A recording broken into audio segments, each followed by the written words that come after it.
여러분 안녕하십니까? 목요일 아침 뉴스 퍼레이드 황병준입니다. 이재명 대통령이 우리나라 정상으로는 처음으로 유엔 안전보장이사회 공개 토의를 주재했습니다. 인공지능과 국제평화, 안보를 주제로 열린 회의였는데 이 대통령은 AI 이용에 대한 국제사회의 책임을 강조했습니다. 이에 앞서 스콧 베선트 미 재무장관을 만나 교착 상태에 빠진 한미 관세 협상 관련 대화를 나눴습니다. 뉴욕에서 서주민 기자입니다.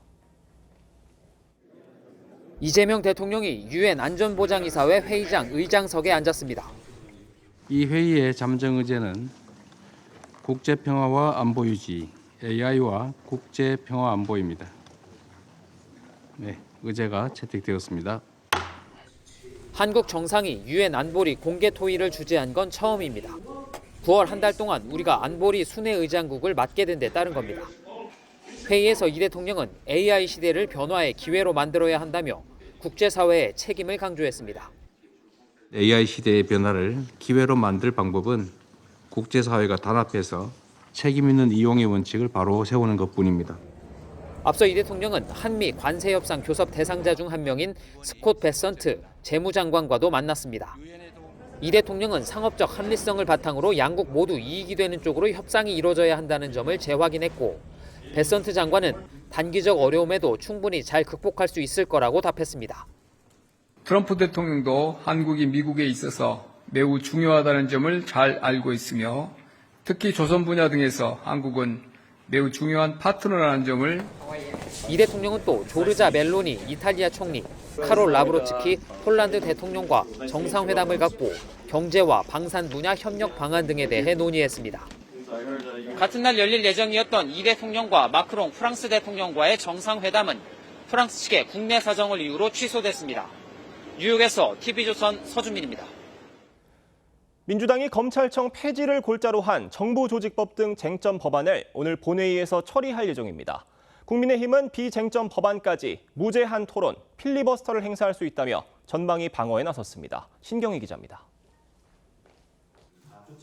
민주당이 오늘 본회의 통과를 목표로 하는 쟁점 법안은 총 4개입니다. 검찰청 폐지를 골자로 하는 정부조직법과 방통위를 폐지하는 방송미디어통신위원회 설치법, 국회 상임위 명칭을 바꾸는 국회법 개정안 등입니다.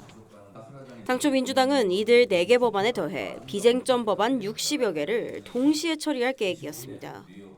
하지만 국민의힘이 비쟁점 법안에 대해서도 무제한 토론인 무한 필리버스터 카드를 거론하자 한 발 물러나 필수 법안만 처리하기로 한 겁니다. 해당 상임위 중심으로 하고 비쟁점 법안까지 포함하게 되면 또 관련해서 우리 전체 의원님들이 다 참여할 수 있도록. 필리버스터는 시작한 지 24시간이 지나면 제적 의원 5분의 3 이상 찬성으로 종결할 수 있는데 안건마다 종결 표결이 필요하기 때문에 하루에 법안 한 건만 처리가 가능합니다. 이로 인해 본회의가 60일 이상 이어질 수 있는 상황이 되자 민주당 측은 강도 높은 비판을 쏟아냈습니다. 민생 법안까지 처리를 못하게 방해하면서 국회로 돌아와서 제1야당의 시간을 마음껏 활용하기를 바랍니다. 국민의힘은 오늘 본회의 직전 비쟁점 법안까지 필리버스터를 진행할지 여부를 송원석 원내대표를 중심으로 결정할 예정입니다. TV조선 신경입니다. 네, 공수처의 수사 대상과 범위를 늘리는 공수처법 개정안의 법사위 소위 논의 과정에서 국회, 법원, 정부 측 참석자들 모두 권한 남용 등의 우려를 표했던 것으로 파악됐습니다. 공수처의 설립 취지에 맞지 않다는 지적도 나왔다고 하는데 비공개로 진행된 소위 내용 황정민 기자가 취재했습니다. 대법원장과 검찰총장, 판검사 등에 대한 수사 범위를 모든 범죄로 확대한 공수처법 개정안은 법사위 소위에서 논의됐습니다. 소위에 참석한 배영원 법원행정처 차장은 직무와 무관한 범죄까지 확대하는 건 공수처 설립 취지와 맞지 않다고 지적했고 이진수 법무부 차관 역시 공수처 검사의 권한 남용으로 귀결될 우려가 있다고 언급한 걸로 전해졌습니다. 법사위 수석 전문위원도 비슷한 다른 법안들과 함께 민간인에게까지 기소권을 갖게 될 수 있다는 검토 의견을 냈습니다. 국회, 정부, 법원 측 참석자 3명 모두가 부정적 의견을 밝힌 겁니다. 야당은 공수처 수사 대상 확대는 민주당이 입맛대로 부리려는 시도라고 비판하고 있습니다. 검찰청을 해체하고 본인들의 검찰을 새로 만드는 수순으로 가고 있습니다. 민주당 하명 수사처를 상시화하겠다라는 것을. 하지만 김용민 의원은 법조 비리를 일소해야 공정한 수사와 재판을 기대할 수 있다며 강행 처리 입장을 재확인했습니다.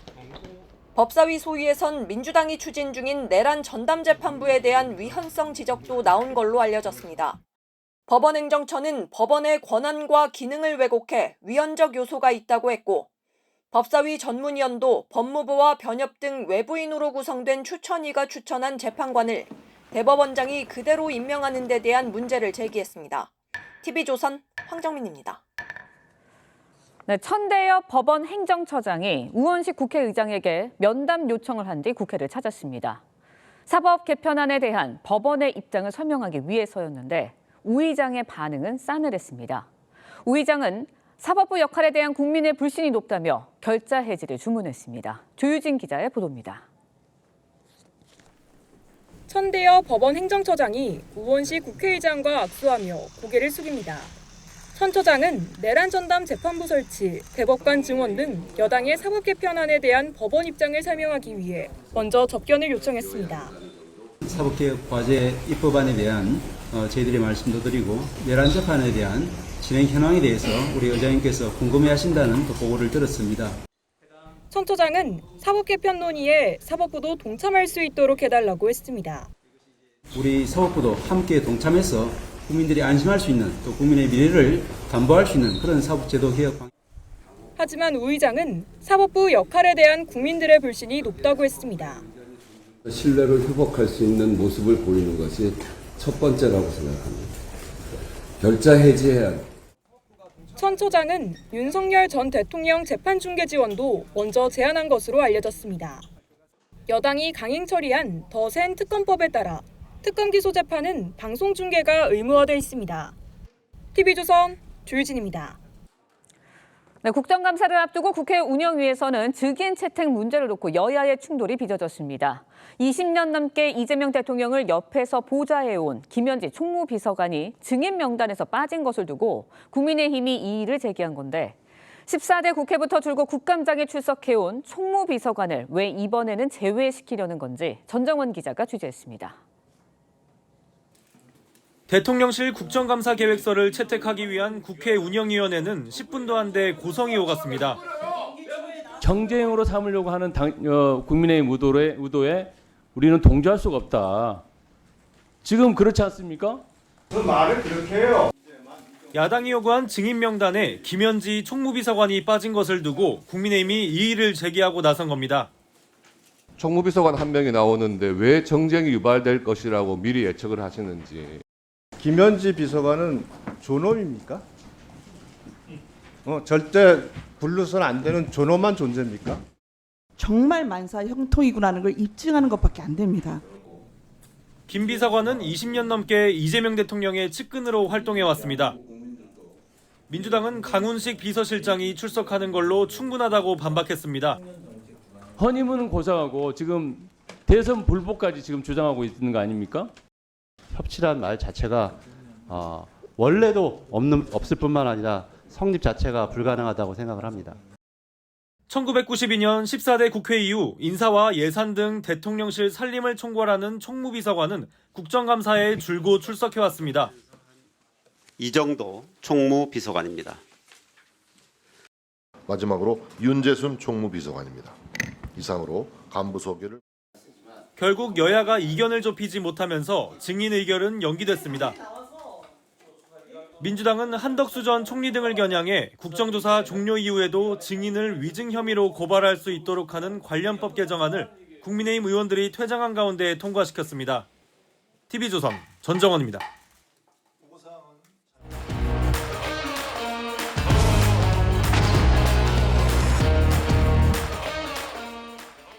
정치권 소식 짚어보는 아침의 맞소 시간입니다. 강성필 더불어민주당 부대변인, 송영훈 전 국민의힘 대변인 나오셨습니다. 안녕하십니까? 안녕하세요. 검찰청 폐지를 골자로 하는 정부조직법 개정안이 민주당 주도로 국회 법사위를 통과하면서 오늘 본회의에 상정될 예정입니다. 국민의힘은 무제한 토론, 필리버스터로 맞설 방침인데 영상으로 보겠습니다. 메뉴, 레시피, 입지 이런 거 하나도 결정되지 않았는데 식당부터 오픈하는 꼴이에요. 거기에 대한 피해는 어떻게 책임지겠다는 겁니까? 내란이 안 끝났고요. 그 뒤에는 검찰과 사법부가 있다고 믿을 수도 있는 겁니다. 재석위원 총 15인 중 찬성 11인 반대 4인으로 가결되었음을 선포합니다. 전체 법안에 대해서 다 필리버스터를 하는 게 옳지 않냐 하는 의견들이 좀 더 많았습니다. 그래서 최종 결정은 우리 송은석 원내대표님한테 일단 다 위임하는 걸로 했습니다. 야당에선 졸속 중에 졸속이다 이런 반발이 나왔는데 그도 그럴 것이 지금 법사위 숙려 기간 5일도 채우지 않은 채로 본회의에 상정이 되는 거여서 민주당이 참 이 검찰청 없애기에 막판까지 속도를 내는 아주 속도전으로 밀어붙이는 모습이에요. 어떻게 보십니까? 근데 이제 제가 사실 역대 이제 국회 그리고 정부가 출범했을 때 예. 조직 개편안이 어떻게 통과되느냐를 좀 지켜보면 사실 야당이 협조를 하잖아요. 그럼 뭐 졸속 이런 얘기 안 나옵니다. 근데 이제 야당이 협조를 안 하면 뭐 졸속이니 뭐 내용이 어떠니 여러 가지 이제 비판이 쏟아지는 거예요. 근데 이제 보통의 이제 그래도 대부분의 관례를 따져보면 정부가 출범을 하면 야당이 대부분 협조를 해왔습니다. 왜냐하면 정부가 출범할 때마다 어떤 그 정부의 철학과 원칙에 맞게 정부를 조직을 이제 개편을 하잖아요. 예. 예를 들어서 박근혜 정부도 이명박 정부 때 국토해양부를 박근혜 정부가 같은 보수 정당에서 정권을 잡았음에도 불구하고 회수부로 바꾸기도 했고요.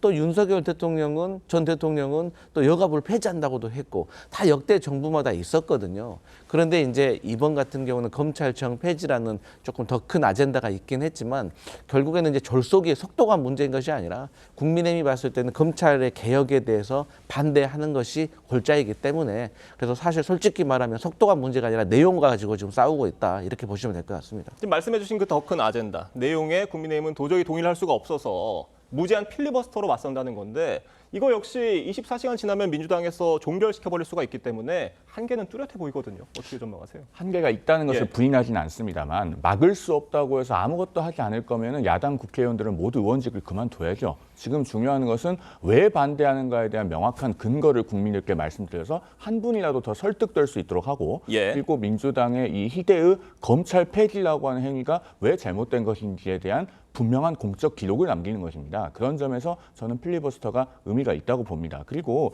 앞서 조금 전에 우리 강성필 부대변인께서 정부조직법 처리에 대한 협조 문제를 말씀하셔서 제가 잠깐 반론을 드리면 이 문제는 민주당이 합의를 파기했기 때문에 생긴 겁니다. 결국은 여야 합의를 14시간 만에 깨면서 민주당 스스로가 뭘 선택했습니까? 정부조직법 처리에 대한 야당의 협조를 얻어내는 대신에 특검법 30일 연장을 택했잖아요. 예. 그러면은 미래 대신에 과거를 민주당이 스스로 택한 겁니다. 그렇게 선택을 했으면 거기에 대한 비용을 치를 생각을 해야지 야당이 협조해주지 않아서 문제다라고 하는 것은 적반하장이 아닌가라는 생각이 듭니다.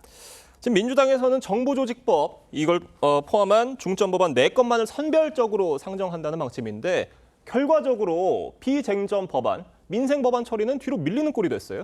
저는 이 부분이 상당히 좀 아쉽게 생각합니다. 그래서 이제 송원석 원내대표하고 저희 민주당의 김병기 원내대표가 좀 만나가지고 우리가 정치적으로 이제 갈등 사항이 있는 법안에 대해서는 서로 간에 뭐 필리버스터를 할 수도 있고 여러 가지 어떤 투쟁을 할 수도 있는 거지만 이 민생 법안 같은 경우는 과거에도 털 건 다 털었거든요. 그래서 이번에도 서로 간에 이제 민생 법안에 있어서는 국민들을 위해서 서로 간에 조율을 해가지고 의견이 일치되는 부분은 우리가 좀 털었으면 좋겠다 이런 부탁의 마음이 있습니다. 국민의힘은 지금 69개 민생 법안, 나머지 법안들에 대해서 다 필리버스터를 하게 되면은 정말 극단적으로는 69박 70일 동안 이어질 수가 있는 거기 때문에 지금 나머지 법안들에 대해서 어떻게 할 것이냐 여러 가지 지금 말들이 나오고 있는 상황이거든요. 어떻게 전망하세요? 여기에 대해서는 당 내에서 예. 좀 충분한 토론과 수기를 통해서 원내 운영 전략을 결정해야 되지 않느냐 하는 생각이 듭니다. 왜냐하면은 현실적으로 두 가지 문제가 있거든요. 말씀하신 것처럼 이제 69일 동안 필리버스터를 하게 되면 예. 아마 야당에서 그런 프레임을 가지고 나올 겁니다. 민생 법안 처리조차 반대하고 발목을 잡는다. 여당 말씀이시죠? 그렇죠. 예. 이것을 어떻게 빠져나갈 것인지에 대한 어떤 대안이 필요하고요. 그다음 또 한 가지는 국정감사 기간이 되면 현실적으로 이런 장기간 필리버스터를 할 수 있겠는가라고 하는 문제도 있습니다. 그런데 한편으로는 저런 그 69일 필리버스터라고 하는 아이디어가 왜 나오는지를 봐야 됩니다. 예. 결국은 민주당이 여야 합의를 파기해 가면서까지 이렇게 무리하게 국회를 독주식으로 운영을 하고 있고, 더더군다나 검찰 폐지라고 하는 건 우리 모든 국민들께 영향을 미치는 거예요. 그것을 단지 24시간의 필리버스터만으로 할 말을 다 하고 이것을 국가적인 아젠다로 제기하는 것이 사실은 쉬운 일이 아닙니다. 그렇기 때문에 왜 이런 아이디어가 나왔는지도 충분히 이해가 되는 상황이고, 예. 그러니 당내에서 충분히 수기를 해서 원내 전략을 결정하는 것이 좋겠다라는 생각입니다. 그래서 제가 이제 좀 말씀드리고 싶은 게, 그럼 이제 65개 민생 법안에서 다 필리버스터를 한다면 예. 사실 뭐 동력이 있냐 없냐, 물리적으로 가능하냐 안 하냐, 이것은 뭐 사실 국민의힘의 사정인데, 그 법안에 대해서 69개에 대해서 국민들이 다 필리버스터 하는 거에서 과연 동의할까? 저는 그렇지는 않다고 생각을 해요. 그렇기 때문에 제가 앞서서 말씀드렸듯이 조금 털 것은 털어가지고 나머지 쟁점 법안에 대해서 좀 싸우는 것이 저는 국민의힘에게도 좋고, 또 국민의힘이 그 과정 속에서 필리버스터를 또 잘 하잖아요. 그러면은 민주당 의원들도 안 듣는 것 같지만 또 그중에서 귀에 꽂히는 말들이 있거든요. 그러면 그런 것들은 또 나중에 반영될 가능성이 매우 높습니다. 그렇기 때문에 저는 국민의힘에서 좀 선별적으로 해주십사 하는 바람이 있습니다. 그런데 반대로 69일 동안 필리버스터 하는 것을 동의하냐라고 하셨는데,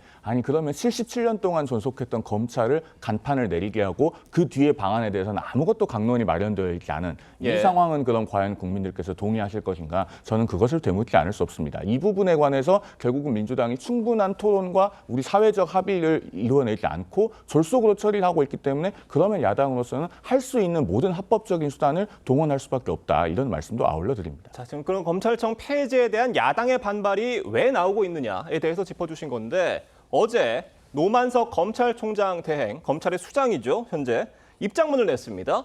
헌법에 규정된 검찰을 지우는 건 성공적 검찰 개혁의 오점이 될 수 있다면서 공개적으로 우려를 표했어요. 어떻게 들으셨어요? 그러니까 이제 방금도 국민의힘에서 검찰청 폐지를 들고 그것은 국민이 원하는 거냐라고 했는데, 사실 100%의 국민들이 다 동의할 수 없다는 것은 잘 알죠. 근데 이제 뭐 여론조사 같은 거 보면은 사실 60% 가까운 국민들이 이 검찰청 폐지에 대해서 찬성을 하고 계시고, 부정적인 의견이 뭐 30% 정도가 있어요. 물론 이 여론조사가 모든 국민의 마음을 대변할 수는 없겠지만, 저희 민주당이 느끼기에는 다수의 국민들이 검찰청은 폐지돼야 된다라고 느끼고 있기 때문에 저희는 국민적 요구라고 생각을 하고 추진하는 겁니다. 그리고 이제 검찰총장 대행을 하고 있는 노만석 대행이 헌법과 관련해서 위헌 소지가 있다, 이런 말을 했잖아요.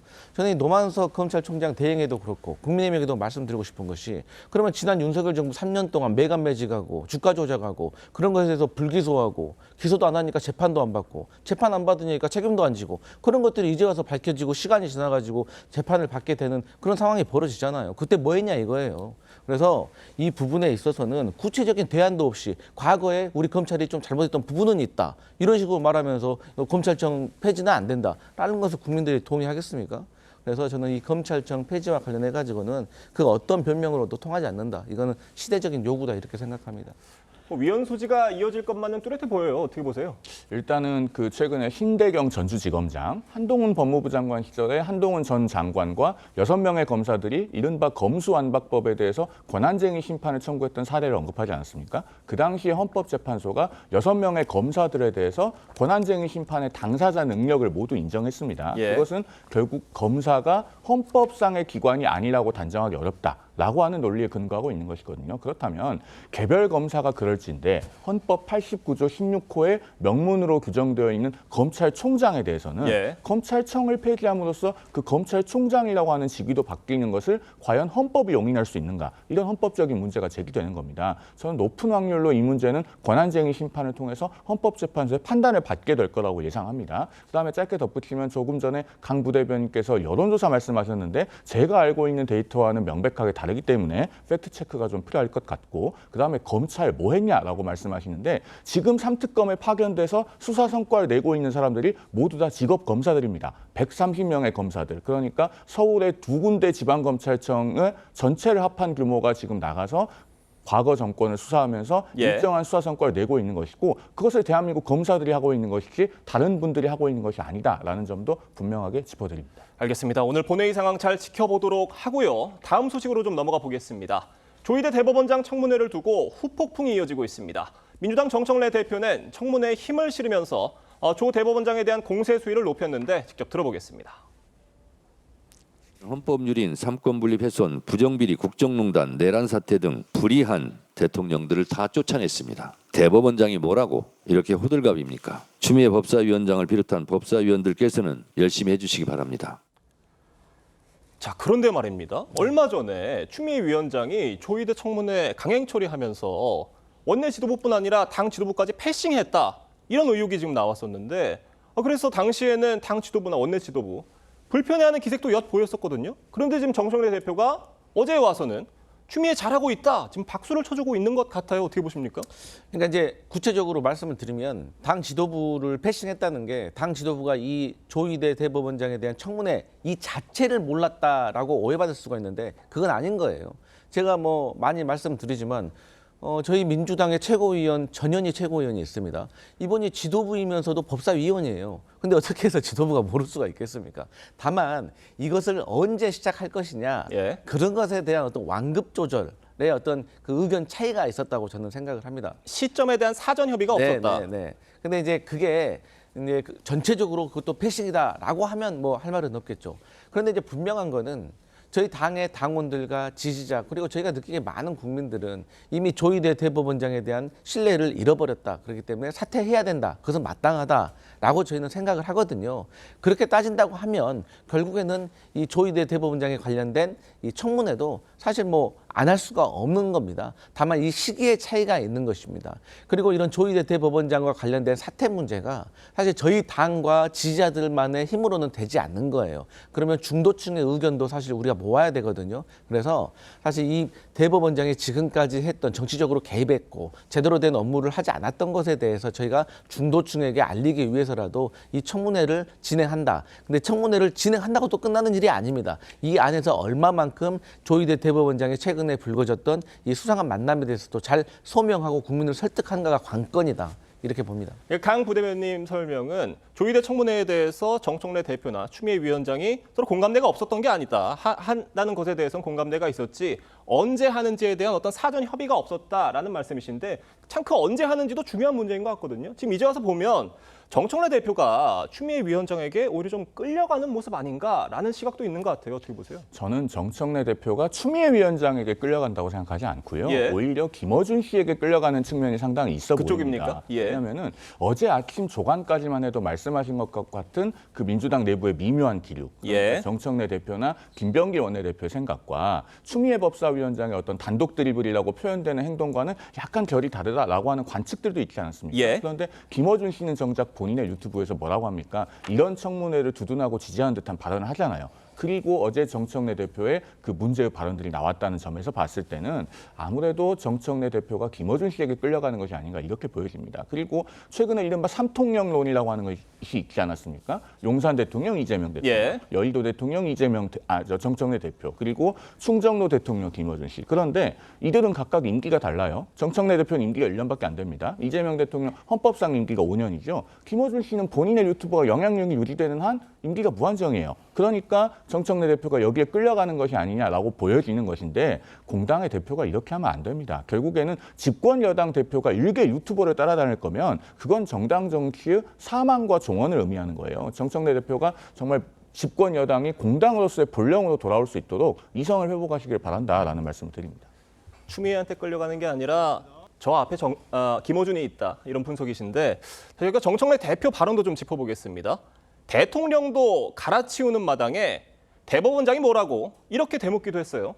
대법원장이 무엇입니까? 좀 설명이 필요할 것 같아요. 일단 대법원장은 뭐가 맞죠? 어제 그 한동훈 전 대표도 한 라디오 인터뷰에서 지적했습니다만 사법부의 수장으로서 결국 사법권 독립의 상징 아니겠습니까? 그렇기 때문에 조희대 대법원장에 대한 공격은 그 대법원장 개인에 대한 공격이 아니라 대법원 전체에 대한 공격, 나아가서 사법부 전체에 대한 공격이 되는 겁니다. 그리고 반대로 국민의힘이 저런 대법원장에 대한 공격에 대해서 비판하고 그것을 방어하는 것도 결국에는 조희대 대법원장 개인을 지키기 위한 것이 아니라 우리나라 사법부의 독립, 삼권 분립, 민주 헌정을 수호하기 위한 거예요. 이런 부분에서 저 조희대 대법원장을 청문회에 불러내고 계속 망신을 주고 수사를 할 수 있다고 겁박하고 이런 것은 예사롭게 볼 문제가 아닌 겁니다. 그리고 짧게 덧붙이면은 정청래 대표의 저 말은 용산에서 상당히 불편하게 봤을 가능성이 있습니다. 왜냐하면 대통령도 갈아치우는 나라라고 했는데 그러면은 이재명 대통령이 나중에 불의한 대통령이 되면 정청래 대표는 어떻게 하겠다는 겁니까? 아마 용산에서 상당히 그 당정 관계에 있어서 부정적인 측면을 상기시키는 그런 발언으로 보지 않았을까 하는 것이 제 개인적인 해석입니다. 대통령이 뭐라고 이렇게 들렸을 수도 있다는 말씀이신 것 같아요. 지금 추미애 위원장도요, 조 대법원장에 대한 공세를 이어가고 있습니다. 조 대법원장의 발언에 대해서 세종대왕을 끌어다 자기 죄를 덮으려고 한다 정면으로 비판했는데 정청래 대표, 추미애 위원장 아주 강한 발언들을 쏟아내고 있거든요. 이유가 뭐라고 보세요? 저는 이제 본인들이 평소에 느끼고 있는 민심에 대해서 대변을 하고 있다라고 생각을 해요. 근데 이제 이런 부분에 있어서 저희가 이렇게 말하면 국민의힘에서는 저렇게 이제 자꾸 이제 김어준 씨 얘기를 막 꺼내요. 제가 이제 A를 얘기할 때 꼭 A만 얘기하고 싶은데 이런 상황에서 어쩔 수 없이 저도 B를 꺼낼 수밖에 없는 게 그런 식으로 따진다면 장동혁 대표는 여의도 대표, 정광훈 목사는 광화문 대표, 전한길 씨는 유튜브 대표입니까? 저희가 봤을 땐 똑같이 그렇게 돌릴 수밖에 없어요. 그러면 지금 강성 지지층에게 김어준 씨에게 정청래 대표가 휘둘린다? 그럼 그렇게 따진다면 장동혁 대표는 강성 지지층의 지지로 인해서 사실 약세 후보에서 당대표가 되신 분 아니겠어요? 그런다고 해서 그 지지층 눈치 보느라고 윤석열 전 대통령 절연도 하지도 못하고 면회 가려다가 실패한 거 아니면 그 특검이 살려준 거예요. 그리고 강성 지지층 듣기 좋은 말만 듣고 싶으니까 이제 인증 패널, 미인증 패널 이런 거 운영한다는 얘기 아니에요. 그러면 저희도 똑같이 그렇게 얘기하면 동의하겠습니까? 그래서 저는 이제 양 당이 사실 이제 강성 지지층이라고 불리는 이 지지자들에게 영향을 많이 받고 있는 건 사실이거든요. 근데 이제 취임한 지 100일 된 대통령이 있는데 뭐 여의도 대통령, 무슨 대통령 하는 것은 너무 이제 공세의 수위가 너무 높다 이런 말씀 드립니다. 100일도 안 되는데 다른 대통령들이 또 나올 리는 없다. 뭐 이런 말씀이신 것 같은데 지금 민주당 일각에선 강경파 의원들의 공세가 이 대통령의 외교 성과를 가리고 있다라는 불만도 나오고 있습니다. 안 그래도 이재명 대통령은 지금 해외에 나가서 열심히 외교 활동을 펼치고 있는데 주목을 이런 어떤 민주당의 공세 때문에 주목을 좀 덜 받고 있는 게 아니냐 뭐 이런 우려들인 것 같아요. 어떻게 보세요? 그런데요. 민주당 강경파 의원들이 저런 행동을 하지 않는다고 해도 저는 근본적으로 이재명 대통령의 외교 성과라고 하는 것이 있는지에 대해서 대단히 의문입니다. 더더군다나 이른바 유엔에서 밝힌 그 END 구상이라고 하는 글이 있지 않습니까? 교류, 관계 정상화, 비핵화라고 하는 것인데 그 순서를 밟게 되면 비핵화는 맨 마지막에 놓입니다. 물론 우리 위성락 안보실장은 그것이 순서가 없다고 부인했습니다만 북한은 비핵화는 절대 없다고 김정은 본인이 그렇게 이야기하고 있지 않습니까? 그런 상황에서 교류와 관계 정상화만 앞에 놓이면 그러면 외교가에서 이미 지금 그런 의문이 나오고 있습니다. 아니 관계 정상화는 북한과 수교한다는 것이냐? 그러면 두 국가론을 인정한다는 것이냐? 이런 의문이 제기되고 있잖아요. 그러니까 외교 성과가 있다기보다는 오히려 우리의 대북 정책에 대한 혼선을 가속화시키고 있다. 이런 점에서 제가 봤을 때는 이것은 민주당 강경파 의원들만의 문제가 아니고 근본적으로 이재명 대통령의 대북 정책 그리고 외교 안보 노선에 문제가 있다. 이렇게 봐야 될 것 같습니다. 알겠습니다. 저희가 이 소식도 좀 짚어보겠습니다. 이재명 대통령의 측근으로 꼽히는 김현지 총무비서관의 국감적인 채택을 놓고 여야가 또 충돌했습니다. 영상으로 보겠습니다.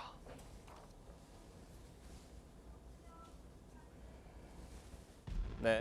증인 명단의 대통령 비서실에 보면 지금 총무비서관이 빠져 있습니다. 김현지 비서관은 존엄입니까? 절대 불러서는 안 되는 존엄한 존재입니까? 무서워서 안 부르겠습니까? 두려워서 안 불러요? 그런 게 어디 있습니까? 다 부를 수 있지. 조용해 보세요. 김현지 못 부르는 이유가 있어요. 왜 국민의힘이 정쟁거리로 삼으려고 하는데 우리가 그걸 협조합니까? 이렇게 막으면 막으실수록 또 조건을 주렁주렁 달면 다실수록 진짜 김현지 비서관이 실세구나.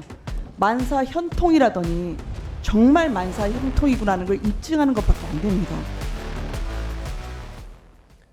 대법원장이 뭐라고 하더니 그 말 그대로 살려서 김현지 비서관이 뭐라고 못 부르는 겁니까? 누구예요, 김현지 비서관이? 그러니까 김현지 비서관은 뭐죠? 한마디로 하면은 비서실세입니다. 비서실세. 청와대 총무비서관이라고 하는 공식적인 직함을 갖고 있기 때문에 비선실세는 아니죠. 그러나 대통령실 직제에 소속되어 있지만 그 직을 넘는 어떤 영향력, 권한 이런 것을 보유하고 있는 것으로 보이기 때문에 비서실세라고 표현을 하는 겁니다. 그리고 그 비서실세는 어떤 의미에서는 비선실세보다도 더 나쁩니다. 왜냐하면 비선실세는 밝혀지고 알면은 잘라내고 제어할 수 있어요. 그러나 비서실세는 공식적인 직제에는 소속되어 있으면서 마치 대통령실이 정상적으로 운영되는 것처럼 국민의 눈을 속인다는 점에서 문제가 더 심각하다고 볼 수 있는 겁니다. 그런 점에서 김현지 총무비서관은 국회 출석해서 국민을 대표하는 국회의원들의 질문을 받아야 됩니다. 이재명 대통령도 뭐라고 이야기합니까? 아니 선출 권력이 임명 권력보다 위에 있다면서요. 그러면서 일개 비서관이 야당 국회의원들이 부르는데 안 나오겠다고 해요? 그것은 옳지 않다라는 말씀을 드리고 덧붙여서 역대 국회에서 우리가 언제 저런 장면을 봤습니까? 14대 국회. 그러니까 김영삼 정부 때부터 대통령실 총무비서관은 언제나 국회 출석을 해왔어요. 이것을 저렇게 엄호하면서 감추고 못 나오게 하는 것 자체가 국민들의 의문을 더 불러일으키는 것이다. 어떻게 보면은 민주당 의원들이 김현지 비서관을 굉장히 싫어한 나머지 국민들의 시선이 집중되도록 하기 위한 어떤 숨은 전략이 있는 것이 아닌가 하는 생각마저 드는 장면입니다. 비선실세보다 나쁜 비서실세라고 말씀해 주셨는데 그럼 비서실장보다 비서실세가 높은 거예요? 낮은 거예요?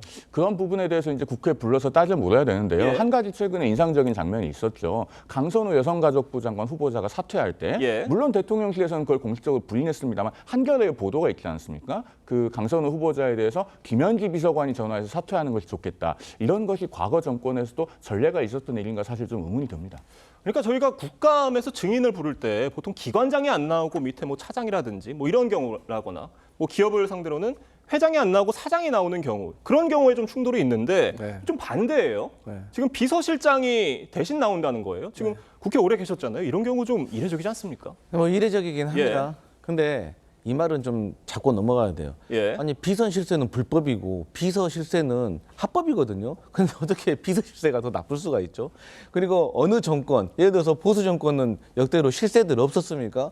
제가 기억하는 이 보수 정당의 실세들은 아들, 형, 이번에는 배우자였거든요. 그런 것보다 오히려 전문직으로 보좌하고 있는 보좌관, 비서관이 실세가 된다는 것은 오히려 더 합리적인 거예요. 그리고 강선우 여가부 장관 사퇴하라고 했을 때 이 김현지 비서관이 전화했는지 아닌지 잘 모르겠습니다. 그런데 아니 그럼 정의로운 일 한 거 아니겠습니까? 아니 그리고 강선우 그렇게 사퇴하라고 국민의힘에서 해도 안 한 것을 김현지 총무비서관이 했다고 하면 그건 잘한 거잖아요. 그리고 그때도 제가 말했어요. 만약에 전화했다고 하더라도 총무비서관이 인사의 업무도 있기 때문에 관여할 수 있는 거다. 또 그때는 아니라고 또 비판했었거든요. 이거 어느 장단에 맞추라는 겁니까? 그리고 이제 물론 지금 정쟁이 예상됩니다. 하지만 저는 계속해서 이런 정쟁을 일으킬 바에는 또 김현지 총무비서관이 나와서 또 때려 맞는 것도 저는 또 대통령실과 민주당을 위해서 더 좋지 않을까 이런 생각도 해봅니다. 알겠습니다. 저희가 조금 전 검찰청 폐지 관련해서 언급해 주셨던 여론조사 관련해서는 저희가 뉴스 말미에 화면으로 보여드리도록 하겠습니다. 두 분 말씀 여기까지 듣겠습니다. 감사합니다. 어제 첫 재판에 출석했던 김건희 여사가 오늘은 특검에 소환돼 조사를 받습니다. 김 여사는 총선 공천을 대가로 유명 화가의 그림을 뇌물로 받았다는 혐의를 받고 있습니다. 특검 사무실에 나가 있는 취재기자 연결합니다. 최수용 기자, 김 여사 출석은 몇 시로 예정돼 있습니까? 네, 민중기 특별검사팀은 오전 10시 김건희 여사를 이곳으로 불러 조사할 예정입니다. 김 여사를 지난달 29일 구속 기소한 지 약 한 달 만인데요. 김 여사 측은 출석 의사를 밝혔습니다. 김 여사는 구속된 김상민 전 검사로부터 지난해 총선 당시 경남 창원 의창구 공천을 대가로 이완 화백 그림을 제공받은 혐의를 받고 있습니다. 뇌물 혐의 피의자로 조사를 받는 건데요. 뇌물죄는 공무원이 직무와 관련해 금품을 주고받는 경우에만 적용할 수 있습니다. 이 때문에 공직자가 아닌 김 여사가 배우자인 윤석열 전 대통령과 공모했다는 증거를 특검이 확보했다는 것으로 해석됩니다. 김 여사는 어제는 전직 연부인으로선 헌정사상 처음으로 피고인으로 재판을 받는 모습이 공개됐습니다. 첫 형사 재판에서 김 여사는 도이치모터스 주가 조작 가담 혐의에 대해 이미 두 차례 혐의 없음 결정이 내려졌다며 결백을 주장했습니다.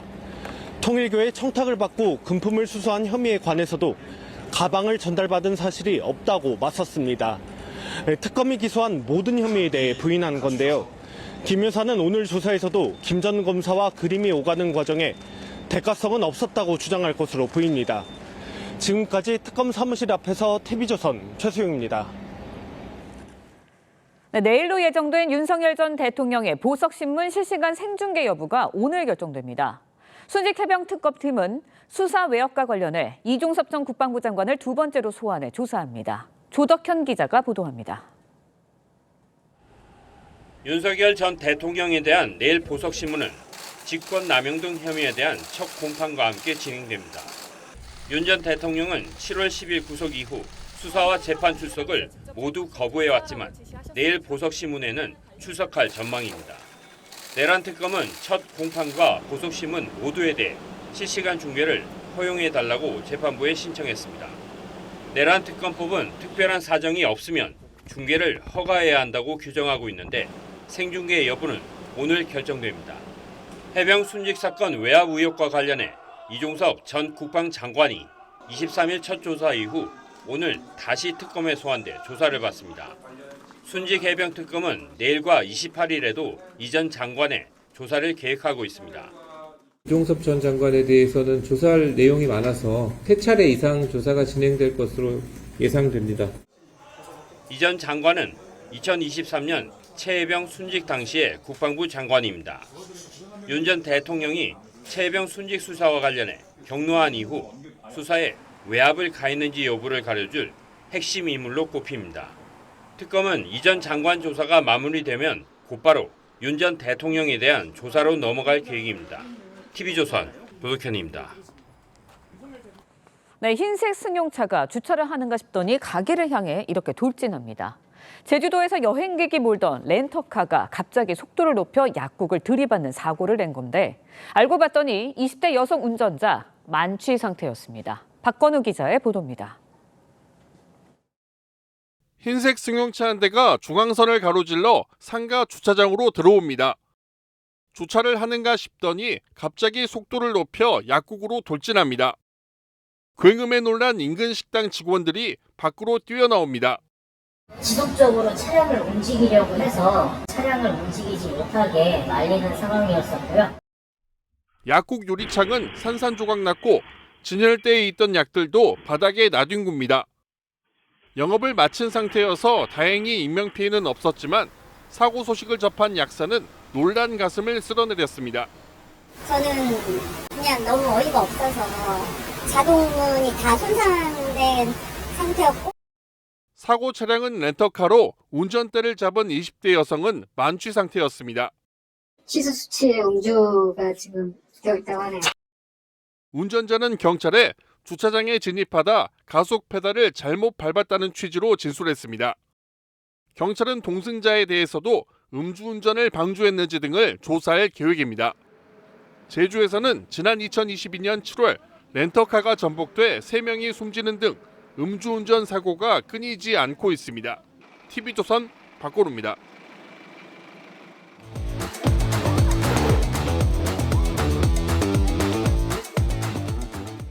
화제가 된 사건 사고 소식 짚어보는 아침의 이슈 시간입니다. 네, 정혁진 변호사, 조기현 변호사와 함께 자세한 이야기 나눠보도록 하겠습니다. 안녕하십니까? 안녕하세요. 네, 앞서 전해드린 대로 김건희 여사의 첫 재판이 어제 열렸습니다. 피고인석에 앉은 김 여사의 모습 언론에 처음 공개가 됐어요. 사복 차림에 마스크를 쓰고 검은 뿔테 안경을 쓰고 있었습니다. 어떻게 보셨어요? 우리나라 역사상 영부인에 대한 첫 번째 재판이었고요. 그다음에 우리나라 재판은 누구를 막론하고 공개 재판입니다. 그러니까 누구라도 다 그 법정에 가서 방청할 수 있고요. 그다음 제가 기사를 보니까 법정은 한 중법정 정도 됐던 것 같아요. 그 좌석이 한 100여 개 정도 됐다라고 했는데 그 좌석이 다 그 만석은 아니었던 것 같고요. 한 90여 석 찼다라고 하니까 대부분의 좌석은 이제 방청객들로 채워진 것 같고 그런데 공개 재판이긴 하지만 저런 식의 그 중계는 좀 이례적인 거거든요. 그런데 앞으로 재판부가 또 중계를 허가할지는 잘 모르겠는데 이런 부분들은 지켜봐야 될 것 같고 그다음에 이제 앵커가 말씀하셨듯이 저 김건희 여사의 복장이 어떤 복장으로 나올까 그게 주목됐었는데 옛날에는 그 형사재판 받을 때 구속된 피고인들은 다 수용복을 입는 게 원칙이었거든요. 그런데 형집행법이 개정이 됐어요. 개정이 돼가지고 어떻게 되어 있느냐. 이렇게 그 피고인들이 수용자가 재판에 참석할 경우에는 사복을 착용할 수 있다 이렇게 되어 있어요. 그러니까 전략적으로 오히려 수용복을 착용하고 그 재판에 임하는 경우도 있기는 있는데 그런데 어쨌든 원칙적으로 본인이 원하면 저렇게 사복을 착용할 수 있고 예외적으로 그 구치소장이 사복 착용하는 것이 굉장히 좀 부적절하다라고 판단하면 그럼에도 불구하고 수용복을 입도록 할 수는 있었겠지만 그런데 이번에는 그냥 그 소장이 그 사복을 착용하는 것을 허용한 것이 아닌가 그 생각이 들고 어쨌든지 간에 그 어제 첫 재판이었는데 김 여사 본인은 물론이고 국가적으로도 매우 불행한 일이 아니었나 그런 생각이 들었습니다. 예, 김건희 여사가 재판에 나와서 어떤 얘기를 할지도 관심이 많이 쏠렸었는데 재판장이 국민 참여 재판을 희망하느냐라고 물어보니까 아닙니다라고 직접 답변을 했어요. 어떻게 들으셨습니까? 만약에 국민 참여 재판이 진행이 되면 언론이나 이렇게 그 노출되는 빈도나 횟수가 훨씬 더 많아지지 않겠습니까? 그것을 김건희 여사는 아마 좀 꺼려했을 것 같다는 그런 생각이 들고요. 더 본질적으로는 이게 법리적으로는 다툼의 여지가 얼마나 있을까 하는 그런 부분들이 있기 때문에 아마 변호인들하고 상의한 끝에 국민 참여 재판은 하지 않는 것으로 그렇게 그 결정을 한 것이 아닌가 싶습니다. 예. 네, 첫 재판이었습니다. 재판 상황 짚어보고 있는데 김건희 여사 측 첫 재판에서 모든 혐의 부인을 했습니다. 구체적으로 어떤 주장이 오갔나요?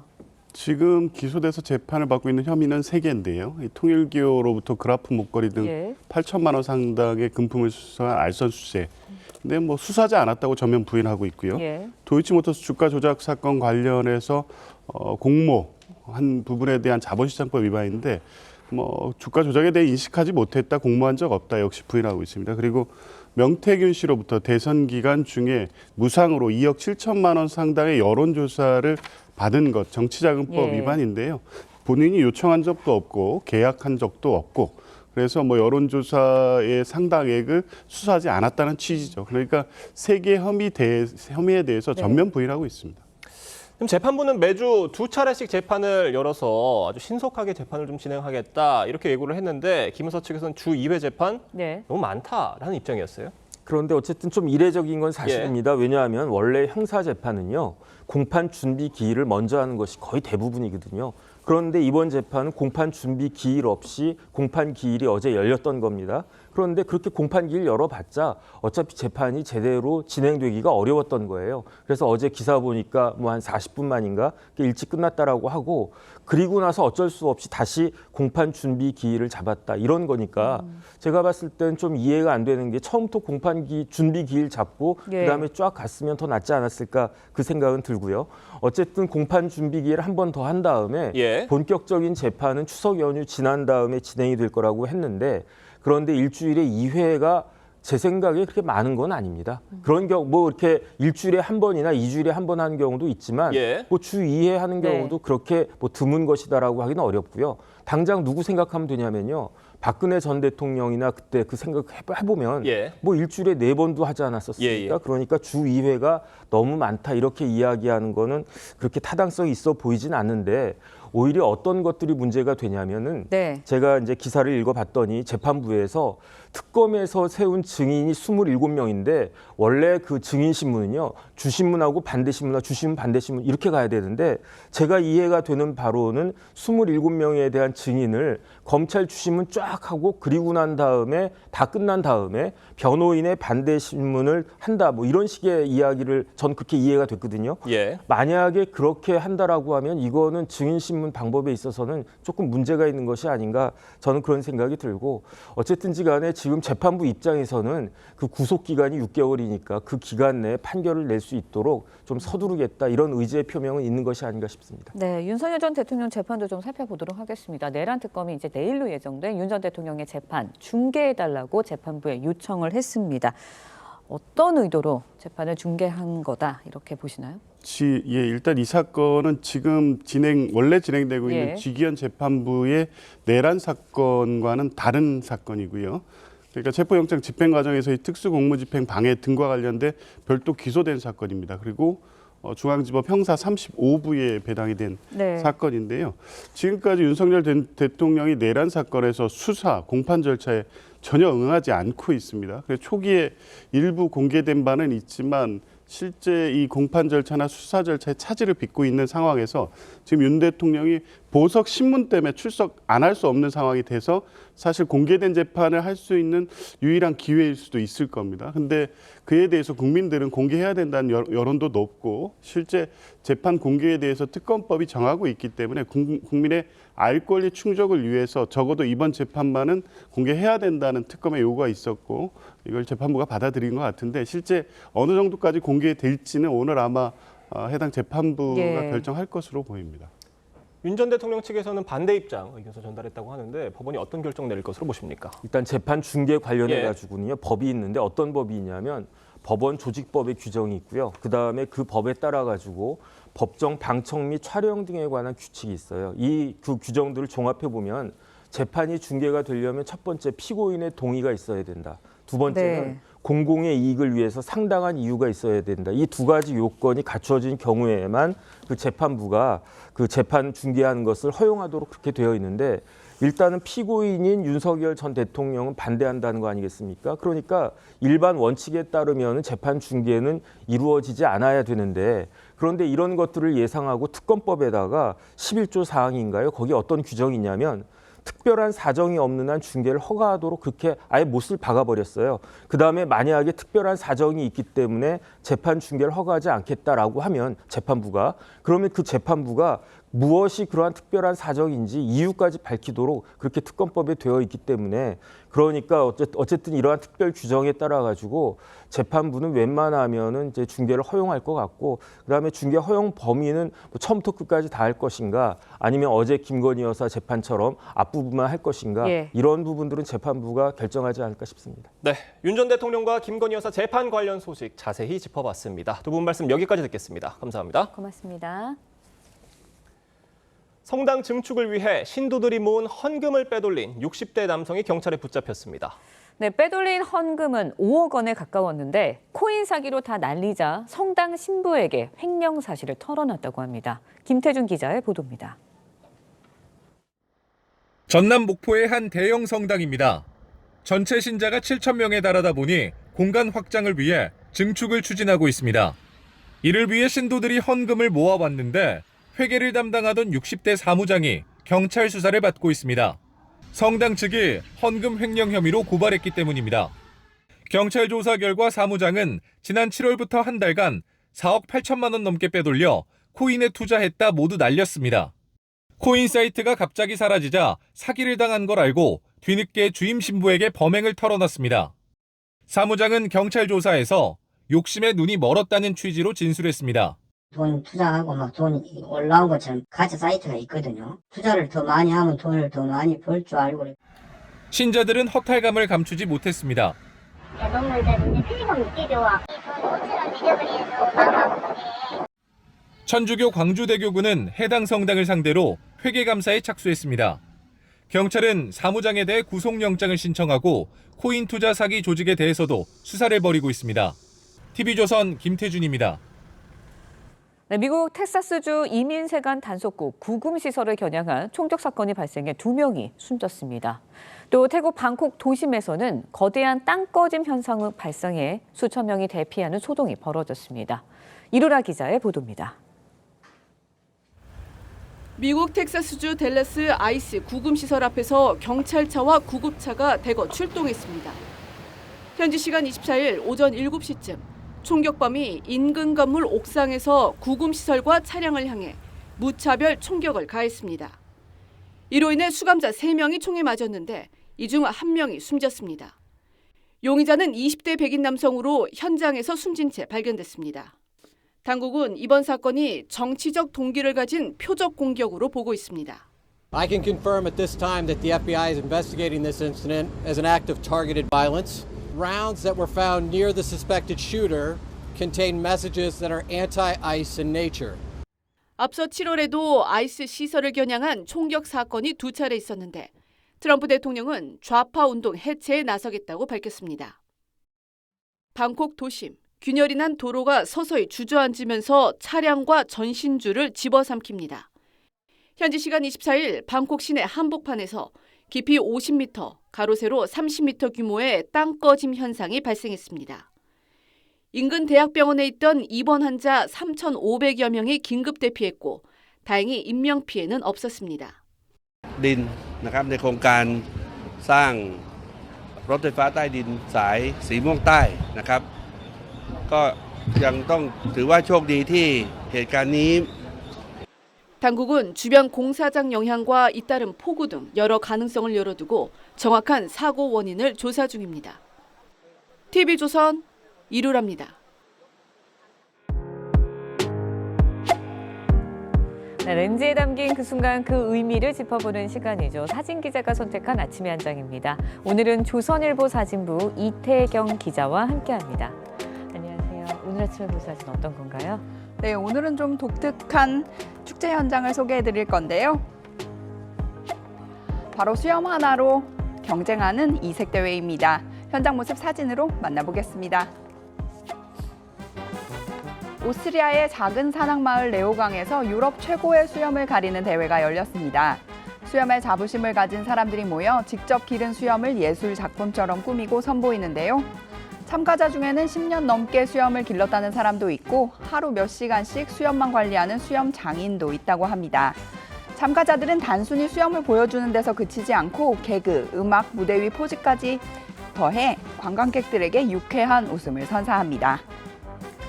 네, 이런 대회가 있다니 정말 재미있는데요. 대회 심사는 어떻게 진행이 되나요? 네, 이 대회는 의외로 심사 기준이 꽤 까다롭다고 하는데요. 수염의 길이와 볼륨, 균형은 물론 개성 있는 스타일링이 중요합니다. 그리고 수염을 통해 표현한 자신만의 철학도 평가 요소가 된다고 하는데요. 이 대회는 1996년에 시작해 2년에 한 번씩 열립니다. 이제는 단순한 경연이 아니라 가족과 친구들이 함께 즐기는 지역 축제로 자리 잡으면서 요즘은 젊은 참가자들도 점점 늘고 있다고 합니다. 네, 사진처럼 나만의 개성을 잘 표현할 수 있는 하루 보내시면 어떨까요? 지금까지 아침 현장이었습니다. 목요일인 오늘 충청 이남을 중심으로 비가 이어지겠습니다. 특히 오전까지 충남과 호남에는 시간당 20에서 30mm의 강한 비가 쏟아지는 곳이 있겠는데요. 출근길에 안전운전해야겠습니다. 예상 강수량 보시면 호남에는 최대 80mm 이상, 충남에 최대 60mm 이상, 영남 지역에도 5에서 40mm의 비가 내리겠습니다. 서쪽 지역은 오늘 오후까지, 영남과 제주는 밤까지 이어지다 그치겠습니다. 수도권과 강원은 차차 맑은 하늘 드러날 텐데요. 강원 산지를 중심으로 오전까지 바람이 강하게 불겠습니다. 오늘도 내륙을 중심으로 일교차가 크겠고요. 한낮에 서울이 28도, 부산은 29도까지 오르겠습니다. 내일 남부지방 중심으로 가끔 비가 내리겠고요. 다가오는 휴일에는 전국에 또 한 차례 비가 내릴 전망입니다. 오늘의 날씨 박선민입니다. 네, 조금 전 정치 토크 아침의 맛수 시간에 패널이 언급한 여론조사, 지금 화면에 나가고 있는 조사들을 근거로 발언을 했음을 알려드립니다. 자, 이상으로 목요일 뉴스 퍼레이드 마칩니다. 네, 저희는 내일 아침 7시 30분에 다시 찾아뵙겠습니다. 시청해주신 여러분 고맙습니다.